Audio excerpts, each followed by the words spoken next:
Good afternoon and good evening. My name's Stuart from All Things Sky Blue. We're doing a game match preview for the Millwall game, which is not on Saturday. It's actually on Sunday. So a Sunday afternoon kickoff. I think it's 12:30, somewhere around there. So before I get my guests in, as normal, you know where to find us: Facebook, TikTok, Instagram, YouTube. Please go and like and subscribe anything that we do on there. We're partnered with the Anecdote Sports Bar, and we are sponsored by Right Steel Fabrications. Their banner's normally in the background, but it's not there now. I'll have to get that sorted. So Right Steel Fabrications, who we are sponsored by, he can do your steel fabrications up and down the country, mainly in the Warwickshire area and Coventry area, but he will travel a little bit as well. So any steel fabrication that you need doing, here's the guy to see. The link's in our bios, and we can always send it out if you need to. So without further ado, as always, my guest from All Things Sky Blue, Mark. Good evening, Mark. You okay? Yeah, evening, Stuart. Evening, everyone. Yeah, good, thank you. Good. And Stephen from That Millwall podcast. How are you? Yeah, very well. Thanks for having me on, guys. It should be an interesting game on Sunday. We'll go with that for now. We will indeed. We will. Millwall on Sunday afternoon. Before we get into it, can you just let us know where we can find you, Stephen, and what you guys do? Yeah, so I'm from That Millwall podcast. We have various shows that go out throughout the week. We'll be doing our own preview of the fixture on Friday on our Friday night live show. So that'll go out on YouTube live around 8 o'clock. We've got various different things that go out on our YouTube channel, Twitter, Instagram, Facebook, all across the socials. So yeah, That Millwall podcast for anybody that has a keen interest in us or again wants to listen to us before and after the game. Come and check us out there. Fantastic. So let's get straight into it then. The last game, obviously, it was nice and pleasant for us. It was a 3-0 victory at the Den at your place. Mark, it was the start of the change of our fortune, if you like, really. We changed to a 4-3-3 formation rather than playing three at the back like at the start, and obviously the success that we had last year. But it was the start of a new formation, a 4-3-3 really for us. How do you think that went? And obviously it is something that we've kept up with, but how do you think it went at the start?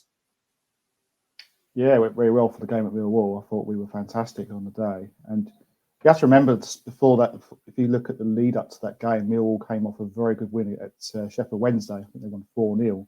So bear in mind, Joe Edwards was recently appointed manager of Millwall, and you're thinking, it's not a great time to play Millwall because obviously they just got rid of Gary Rowett, and you're thinking, well, new manager bounced. It could be a really much tougher game to play against. But I thought we were really good on the day. I thought we deserved the win 3-0.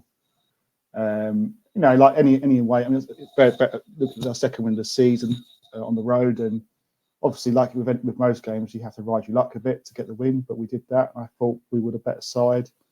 We were better in front of goal for Millwall. It was a bad day in the office for them, but it was a really good win, and I felt it was kind of a start of a turning point where we started to get some momentum going and getting some wins under our belt. So overall, yeah, really pleasing win, a really good performance as well. I thought it was, and Brad Collins obviously was one of the sort of earlier games. He came in for Ben Wilson, and Brad Collins had a superb game, defence did well as well. So yeah, lots of positives at the meeting. Yeah, it was definitely lots of positives, as you've just said. Stephen, how did you feel going into that game? Obviously, as Mark's alluded to, you had that really good win, new manager bounce as well, potentially coming into it. Can you remember what the feeling was like going into that game?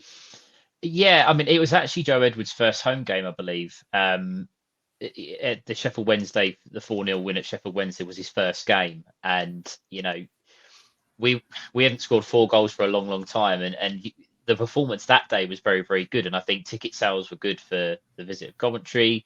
There was expectation from us thinking, the new manager bounce, we've won our first game. There's a good feel around the club.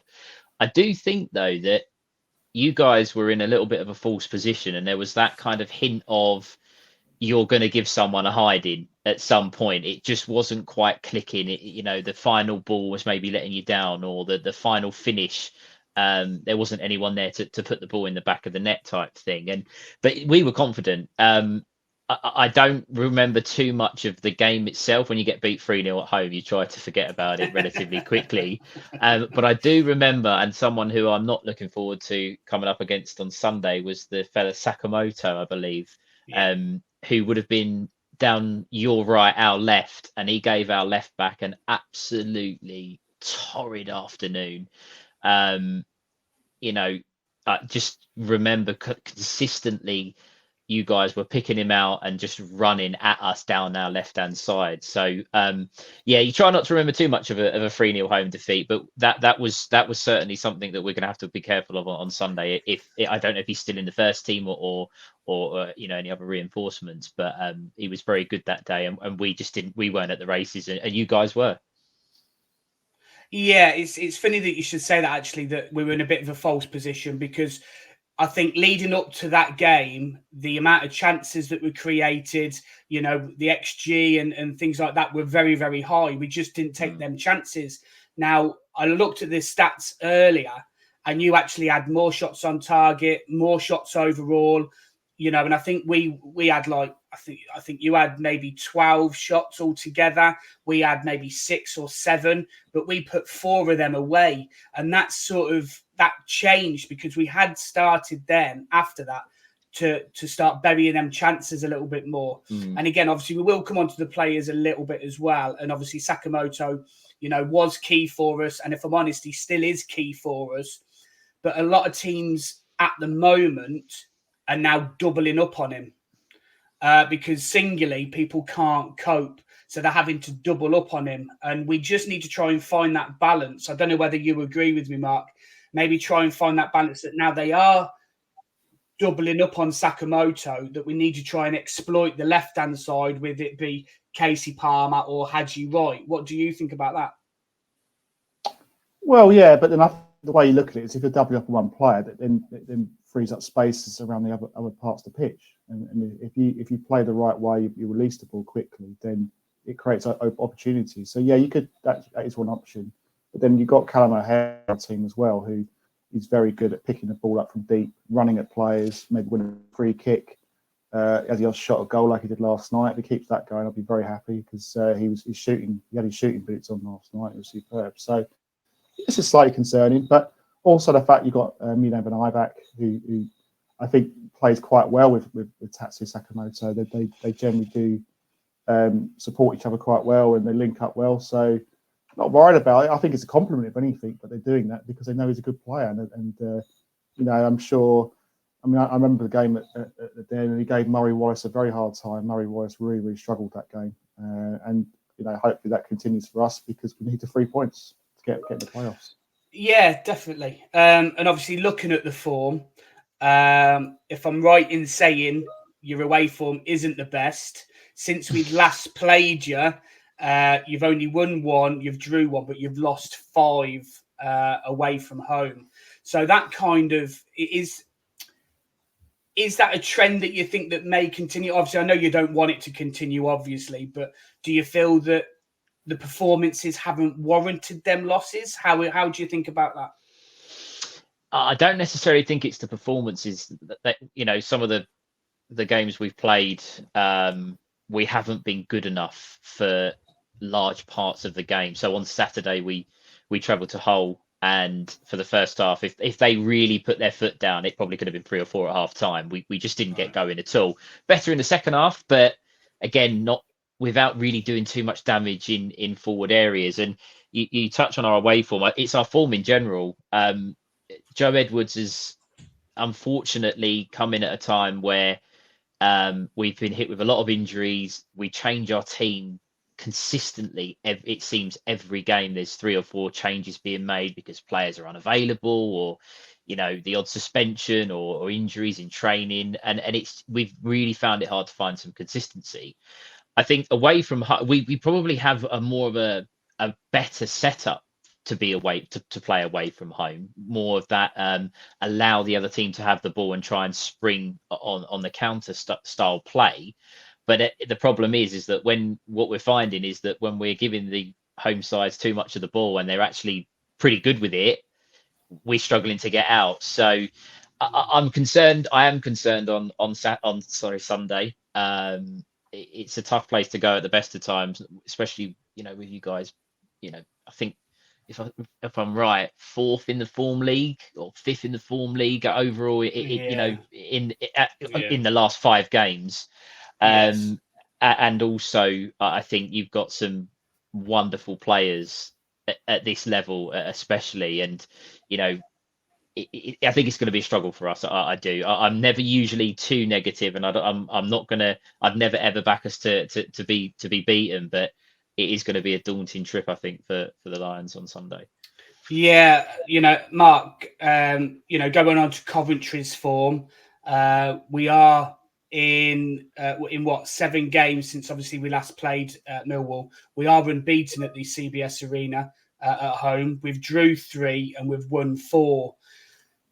Our form at home is good. When the crowd gets lifted, we do make a lot of noise, and I think the players feed off that. They certainly did at home in the cup against. Finally, we've finished playing Sheffield Wednesday for this season, because we've played them 4 times. In the space of about 5 weeks. So, yeah. How do you think that form's going to continue at home? Obviously, we know that again, just like Millwall, don't want that continue away from home to continue. But do you think that form with us being a 12th man? Yeah, I think so. I mean, every game is going to be difficult between now and the end of the season, because every team have got something to play for. Millwall, are struggling, and they need a result, because a couple of bad results and they could be getting sucked right into the relegation dogfight. So they're not going to lay down and die for us. So we've got to play well. We've got to turn up. We can't be complacent. I think that's the important thing. I think it's been, say, last league game against Bristol City, I felt we weren't at our best, and Norwich we were better, but we didn't get the result. We lost to Norwich last time out. I think you have to target 3 points for this game. It's a game we need to win. We need to put the pressure on the teams above us to get in the playoffs.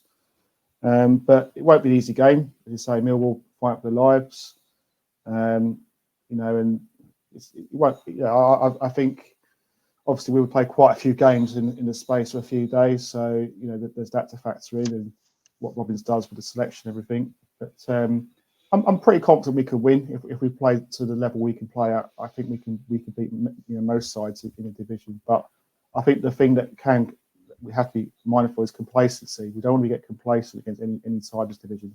Whether you're playing Rotherham United or you're playing Leicester City, you've got to be up for it every game. So, and I think we will be.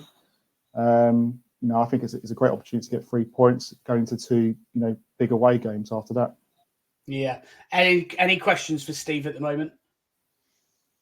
I suppose the question I had for Stephen, you mentioned earlier about sort of the injuries that Millwall had in that. I mean, if say Millwall don't win the next, say, 2 games, is Joe Edwards under pressure, would you say, for his job, or do you think it's a bit harsh to say that?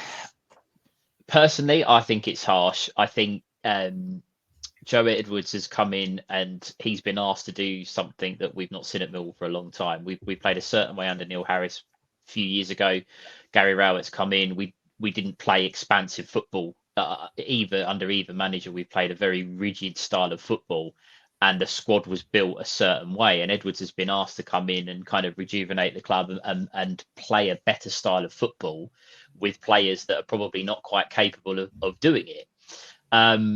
There are improvements, but it's very slow. And as you touched on, we are potentially looking over our shoulders. A few bad results, and we're going to be very much sucked into a relegation fight that we don't want to be in.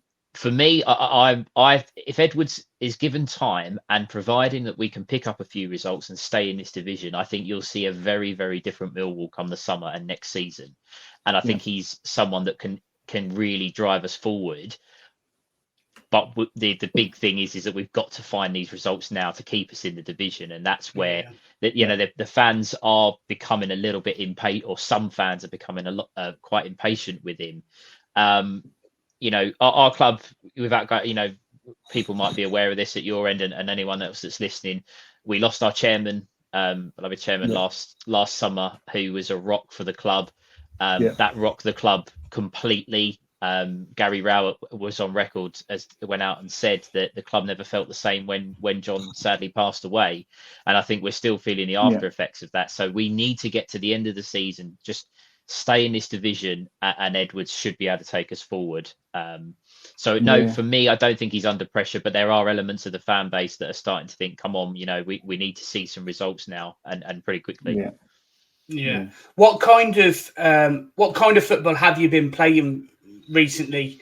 Are you likely to pack the midfield out so we don't come on to you too much, or are you going to sort of try and take it to us and try and play the football? So we've been trying to play a little bit of coming out from the back, get it into the centre halves, get it into the midfield, and try to go forward from there. I don't quite think we're good enough and ready to do that. I don't think we've got the players in the squad to be able to do that. We've got a couple that are really, really good on the ball and comfortable, but when they're paired with others that aren't so comfortable with the ball at their feet coming out from the back, it's noticeable, and mistakes are made. And when you lose the ball, 30 yards from goal, the chances are the opposition are going to have a shot on goal. So we do try and play a little bit more football. We're not the direct physical side that people have kind of labelled us in the past. We do have some very, very good footballers in our side, and we just don't seem to get the ball to them enough and give them the chance to actually influence games. But when we do get them in those positions, we can look dangerous, and we do create some chances. But you'll see us try and play a little bit more football. I'd be very, very surprised if you see many of our attacks start from a long ball over the top, like what you might have previously seen from Millwall sides. Okay, fair enough. Obviously, the January window is now closed. Mm-hmm. You've the two noticeable ones that I've seen come in for you guys have been loans.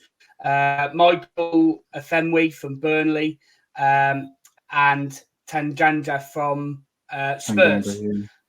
So I think have they had one game or two games now since they've been in? How have they fitted in? So it's really difficult to answer that. Obafemi's played. He got 15 minutes on his debut and got 45 on Saturday, but he's not been match fit. So the plan was always to take him off at half time on Saturday. So we've not really seen enough of him to judge him. Tanganga from Spurs has played a couple of games, made his debut, come on against QPR a couple of weeks ago. Looks okay. You can tell that he's come from Spurs and comfortable on the ball and just a better player than maybe what we've got. But again, struggling with match fitness. That seems to be the issue with obviously lots of clubs, should we say, hindered by financial fair play and trying to sign players. We're not in a position where we're running the risk at all, but we don't have the option to be able to go and spend as much money as other clubs. So we might have to take risks on players that have been injured and try to get them maybe up to speed, which is what we've done with Obafemi and Tanganga. I think they'll be good additions. We just haven't really been able to see enough of them. One other player that we signed an 18-year-old winger from Morecambe, very close towards the end of the season, Adam Mayer, who is likely to make his debut against you guys on Sunday. The way that Edwards has been talking about him and the general feel is that he's not been brought in to play in the 21s. He's been brought in to try and impact the first team. So I wouldn't be surprised if it may not be a start, but I definitely think we'll see him on the pitch at some point on Sunday. Yeah, well, I did. Obviously, I went into the transfer thing. I did see his name, but I didn't mention him because I automatically assumed that he was one for the future, and he went into your under 21s because he was so young. But that's for you guys anyway, that's a good prospect coming through, isn't it? Really. Absolutely. I mean, I might be completely wrong. He won't be in the squad now on Sunday, but the way the general feel is we've struggled with wingers. As I said, Gary Rowett built a squad where we had one over, we had Jed Wallace and that was about it really. And he wasn't really used as a winger. He was used all over the front line. So it's a position that's been identified. He comes highly rated. Again, he's young. We're going to have to be patient with him. But my gut feel and what other people are suggesting that he's not, as I said, he's not been brought in just to play for the 21s. He's been brought in to try and impact the first team. Wow. Okay, fair enough. And obviously, Mark mentioned about injuries and things like that. I believe you've still got Ryan Lennon injured, and I can't pronounce the other lad's surname. Idemo Amaku? Is it Amaku? That's the one, Amaku. Yeah, that's the one. Yeah, so Kevin Nisbet as well has gone down with a very serious injury by the sounds of it. In all honesty, it might sound a bit harsh, but he's not done enough over the last month or so to really be one to be concerned about. It's another number, but he's not really hit the heights that we'd hoped. Idemo Amaku, really good young player, really good. I think he's going to have a really good future in the game, but unfortunately he's been struggling with a knock. So I don't think he'll be back for Sunday. Ryan Leonard, there's hope that he will be back.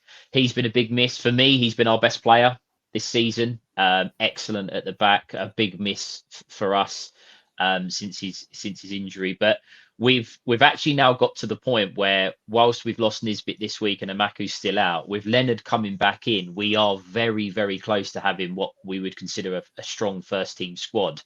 So again, that doesn't necessarily mean it's going to turn into results, but it's better to have your players available for selection and ready to go. Leonard might not be risked, but certainly our first team, providing touchwood no other injuries between now and the weekend, we should have a relatively strong squad for our standard anyway. Yeah, fantastic. Obviously, going on to our squad, Mark. Obviously, we will be missing Ben Sheaf. He's out for, I believe, 6 to 8 weeks. Mark Robbins always kind of over-exaggerates anyway. It might be a little bit sooner, but obviously it will be too soon for the Millwall game.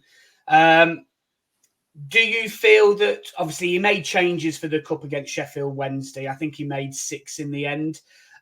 Do you think that he'll revert back to type and bring in Collins, Bidwell, Kitchen's still out with suspension, Thomas? Do you think he'll bring them players back? Because I think that's pretty much the defence, isn't it, at the moment, and the goalkeeper that sort of speaks for itself. Well, obviously, the one obvious change is that Louis Binks will come into the team as Liam Kitchen suspended for this game. That's one definite change. I think Brad Collins will come in and Bobby Thomas will come in at the back. I think it'll be Binks and Thomas centre backs. I think Jake Bidwell will be restored to left back. Van Iyback right back. I think the interesting thing is who goes in midfield with Torp. I think my personal choice would be Josh Eccles. I think he's been doing quite well. Obviously, Jamie Allen picked up a bad injury on yesterday, which was a really, really disgusting tackle or assault, I would describe, from the Sheffield Wednesday player. I think it will be similar side. I think it'll be the only interesting thing I'm not sure about. I mean, if I'm Mark Robbins, I would be considering maybe moving Hadji Wright to a striker position, and maybe either going Casey Palmer left or maybe even Jay DeSilva on the left. I don't know what your thoughts are, Stuart, but I looked at that goal yesterday. Hadji Wright scored the fourth goal, and the cross from Jay DeSilva was sublime. Just on the plate, there you go, have a goal, mate, sort of thing. It was just quality. That's something possibly Robbins may look at. I don't know what your thoughts are. Yeah, to be fair, I have said it for a while, not just on other podcasts. I've said it on the X Space and things like that. That just because Godden and Sims haven't necessarily hit the heights of the goal scoring which we were hoping they would do, Hadji Wright seems to be a little bit more of a goal threat. So having Casey, Sakamoto, and O'Hare, supplying hopefully Hadji Wright, I think that stands us in good stead, to be fair. For me, Wright still needs to work a little bit more harder off the ball. But when he's got the ball, he is quite direct. And I think he can play that number 9 slot really, really well. But De Silva as well. I've mentioned De Silva before about playing on that left-hand side. I think he is an underrated player. As a fullback, I think you might be in agreement with me as well that Bidwell is probably slightly better defensively.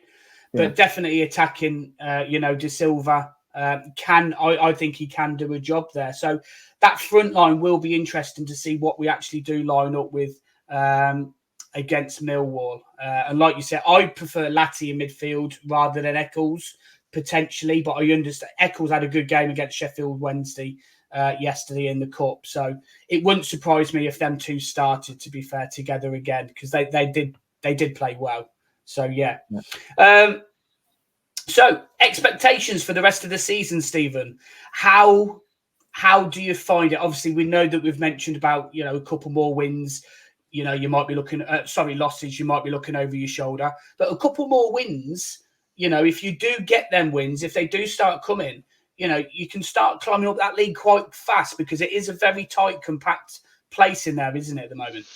Absolutely, and I think the Championship over the last 6-7 years has always been a case of, if you put a run together, you end up moving up 6, 7, 8 spaces within the space of about 2 weeks, because the games come thick and fast with midweek games and weekend games. So, we did it over Christmas. We won 3 games. Oh, we won 3 games in a row over Christmas, and it absolutely, we thought we'd turned the corner. So it is possible. The expectations for me at the start of the season, I think we were, after what happened last season, there was talk, can we challenge again for the top 6? That's obviously gone now. We're not naive enough to think that that's a possibility. But I would say if we can just secure Championship status as soon as possible, and as I said earlier on in the show, I think Joe Edwards and Millwall will be a much different prospect for this division next season. But we have to be here. Yeah. And obviously threats. What threats do you see from, obviously you mentioned Sakamoto with the first game. Do you see any other threats from us? Casey Palmer, it's an obvious one. I think he's a fantastic footballer. I believe, if I'm right, last season when we played you at your place, I think he absolutely ran the show. I know Geiger I think scored the goal, but Casey, he was very, very good that night. Callum O'Hare, you've mentioned. I actually also really like Matty Godden. One of my very good friends is an Ebbsfleet fan, and Matty Godden was obviously played for them, scored a lot of goals for them, and he's very well thought of there. So I'd seen him play, they're quite a local side to me. So saw him play when he was playing at non-league level. So to see him doing it, maybe not, as you guys said, as consistently as you'd like, but it's quite nice to see him go from non-league to the Championship. Obviously, if he scores against us, then that changes from my personal opinion, but he can score against everybody else. Haji Wright, again, another player that spent quite a bit of money on him. But I think your midfield with the say Palmer and O'Hare are obvious standout performers. They would probably get into most, if not all, teams in this division. I know Leicester's squad might be a bit tricky, but other than that, I think they'd walk into pretty much most of the teams easy. Yeah. I'm a massive fan of Casey Palmer, and to be fair, Godden's joint top goal scorer with Sakamoto and with O'Hare. I think they've scored 10 in all competitions, if I'm right in saying, Mark, haven't they? But for me, Godden is probably still the best finisher we've got in the club, personally. I know he's snatched at a few recently, but it's just because he is out of form a little bit, and it's just, strikers try too hard sometimes, don't they? And it just doesn't quite work for him. I think he just needs to take his time a little bit, because he scored two really good goals against Oxford in the Cup, going back about three weeks ago or so ago. But he is still a really, really good player. I think I think his speed's let him down a little bit as well. With age, it all comes to us, unfortunately. It's just more noticeable in strikers because they need to be, that little bit quicker, don't they? So what do you think about Godden and everything that Stephen's just said, Mark? Yeah, I think he's a really good finisher. I mean, you look at the goals he took, it's called his Oxford in the FA Cup, and they were just finished with aplomb. It was quality. I think the thing with Godden is, I think he's almost been a victim of the formation that we play at the team, because we're playing one up front, and I think he's a better striker with another player with him. And I think like Gyökeres brought the best out of him like last season, whereas this season he's kind of been asked to play as a lone striker with a couple of sort of wingers who are kind of supporting him. But I don't think he's been getting a lot of service. If I have to be honest, we've got him.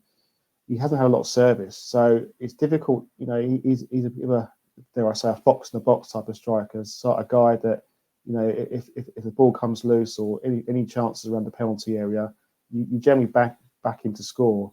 He hasn't had a lot of chances this season, so I think to him to still be top goal scorer is a credit to him, because I don't think it's necessarily the ideal formation to have him in the team for. And I think the criticism, is a little bit harsh by some sections of the supporters. I think he's still a very good striker. And you're right, Stuart, he's still our best finisher as well. I think that said, I don't think he'll start this game on Sunday. I think I would go had you right. But what do I know? Mark Robins generally doesn't always go with what I think I will go. So he'll probably have a different opinion, which is why he's the manager or not. So there you go. Yeah, definitely. Right. So, Mark, are you going to sit on the fence, or are you going to actually give us a score prediction? I think we'll win, but I think it will be a tighter game than people may think. I think, teams are not going to make it easy for us to win. So I'm going to say 2-1, but I think it'll be a hard-fought game, but I think we'll just about win 2-1. Okay. Stephen, any score predictions? Do you do score predictions? Because not everybody does. We do. As I said earlier, I will never, ever, ever say that we're going to go into a game and get beat. So I will. That's the same as me, that is. I'm also not silly and naive to come on your show and say we're going to turn up and win the game comfortably. I'm going to go with a draw. I'm going to go with 1-1. I think it'd be quite a good game for a neutral. But 1-1. I'll be honest with you. If you offered me that at 12 o'clock or 12, I think it is 12 o'clock kickoff. Yeah, if you offered me that at 11:59, I'd snap your hand off. But I'll go 1-1, okay. and a valuable point on the road for us. Okay, fair enough. I understand the point on the road. That's fine. For me, I was going to go 2-1 because recently we haven't been able to keep a clean sheet. So that doesn't worry me as such, because we are scoring, enough goals to see us over the line. I think we will get a clean sheet on Sunday. I think we're desperate for one, and I think they're going to be trying their hardest to get one as well. But I think we're just going to do it, and I'm going to go for a 2-0 win. Again, like you, Stephen, I never go it regardless. The worst I'll ever do is a draw. But yeah, even if I think we're going to lose, but I think we'll just edge this, and I am going to go for a 2-0. I think we're going to get a clean sheet that we've been dying for, just to settle the nerves on the defence a little bit for me as well. Any other questions before we go into the quick fire? No, nothing more for me. No. All right, yeah. Just out of interest. Sorry, just out of interest. Yeah, just out of interest. I mean, I'm always interested to know what other supporters might think of some of our players. Is there anyone in our team that, considering we are struggling, is there anyone that you look at and go, I wouldn't mind him in our side? Zane Fleming, Jed Wallace, straight away. Yeah, Fleming is the obvious one, I think. Yeah, Fleming for me was the class last season. I remember playing at the game at the CBS last season, and I was thinking you were up against Zian Fleming, Tom Bradshaw. I thought was decent. Tom Bradshaw as well. Yeah, I rate him as a striker. He was on the bench at Hull. Is he a player that could be starting or get a look in on Sunday as well? Bradshaw? I think he only come back from injury. prior to the whole fixture, and the plan was Obafemi was going to get the first 45 minutes and Bradshaw was going to play the second 45 minutes. That's how they decided to go with it. We're a better side, I think, with Tom Bradshaw in our team. So the fact if he's come through with no injuries, which again, touch wood, I think he has, I certainly expect him to be in the starting lineup come Sunday. And I think Tanganga at the back, I mean, I've seen some of his games when he was at Tottenham. I thought he looks a decent centre half. So I thought that was a decent signing there for Millwall. He's got potential, I think, to play Premier League football. Maybe not at Tottenham, but certainly maybe for a bottom, middle of the road, bottom half of the table side. I think he's a good young defender. So I'd be interested Absolutely. to see how he does. And he's getting his match fitness. He's getting his match fitness. So again, it'd be harsh for me to judge him because we're struggling and he's not been fully fit. But I have said it. I thought he probably wasn't at his best on Saturday in our last fixture, but you can tell that there is that quality that you can tell he's been drilled at Spurs and has played alongside some quality players in training. And as I say, we just need to see a little bit more from him once he's fully fit. One more question. The players that featured at Coventry last season, Brooke Norton-Cuffy, how's he been playing for Millwall? Superb up until he got an injury a couple of weeks ago. He was out for a couple of games and he's not quite been at it since he's come back. But I think that's the injury. I think we were forced to. He was forced to come on in a game when we really shouldn't have brought him on. To be honest with you, he just didn't look fit. But we didn't have any other options a couple of weeks ago. So, but up until his injury was up there, probably in line for our player of the season. Definitely one to speak about. He's been absolutely superb. A superb pickup from us, I must admit. Yeah, it's good to hear. Good to see his development because he played quite well for us last season. So, to be fair, I weren't his biggest fan, if I'm honest. Just because I think of the system that we played, he played as a wing back, and I just thought going forward he was fine, but defensively, I'm not sure on him. I don't know what you think of his defensive to his attacking trait. And again, with him, I just thought, for 5-10 minutes, the guy was unplayable, but again, it's his consistency throughout the whole of the game that I had an issue with as well. Yeah, I think the thing I was saying is defence, though, is that he's only 18, 19 years old. He's still very young. I just remember his debut at Burnley last season, and he looked really, really good. So I think there's definitely a player in him, and I think if he, I think with more experience, I think he'll get better. I don't think he was fantastic for us last season, but the guy had potential to be a decent sort of right midfielder, right wing back, whatever you want to say. He was brought in to play at wing back, and you're absolutely right. I think defensively, there's limitations to his ability, and I think you need to have the way that we would set up with him at a wing back. Your right centre back would need to have a little bit of pace and mobility to bail him out a little bit when he goes forward. We have started to use him as an out and out right midfielder, right winger, if that makes sense. So he's been pushed further up the field, taken the defensive responsibilities away from him. And he, as I say, for Millwall fans, we always, you guys are probably the same. We always say, don't fall in love with a lone player. And for week after week after week, he was so good, in that attacking position that we're thinking, he's going to go back to Arsenal and we're going to lose him. But he got an injury, which was a bit of a shame, and it's not been quite the same since. But again, and someone else who's now back to full fitness, he'll certainly be in the starting team on Sunday down that right hand side. Yeah. Okay. Cool. Anything else, Mark? No, nothing more. Lovely. So, quick fire questions. It used to be called word association, but we've changed it now. It's quick fire questions. So the first one is Joe Edwards. Trust the process. Okay. Best away fans. Millwall. Coming to your place then. Best away fans. I'll tell you who were absolutely superb on the day. Southampton. Okay, they were excellent when they come to us. Okay. You might have already answered this one anyway, but player of the season so far? Ryan Leonard. Okay. Are you happy with the January transfer window? Content, I would say. Content. Okay. And favourite chant? That's a good one. Cliche. No one likes us. Other clubs have taken it from us. It's ridiculous that they've taken it from us because, I know everyone has their rivals, but that was always our song for years. Growing up as a kid, you never heard anyone else sing it, and now other clubs seem to have adopted it. But it's our song, and yeah, that's my favourite. Okay, fair enough. Right, thank you very much, Stephen, for coming on. It's much appreciated. Thank you again, Mark, for coming on and joining me as always. Steve, if you can just let us know where we can find you guys and what you guys do again for me.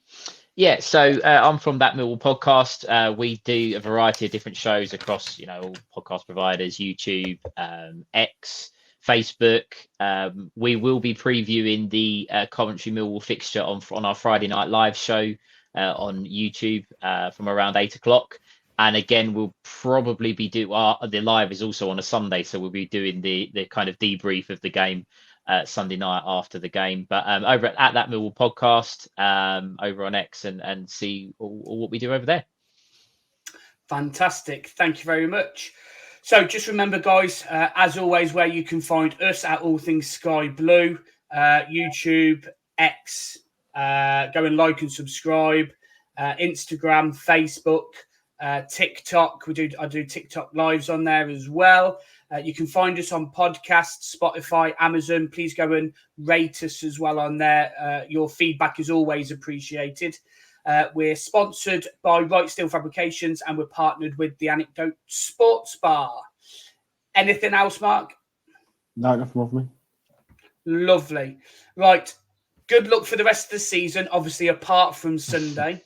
It's been great to have you on. Thank you very much. And obviously, thank Dan for the first one that we did again all the way back there. So, play up Sky Blues. Thank you very much, guys.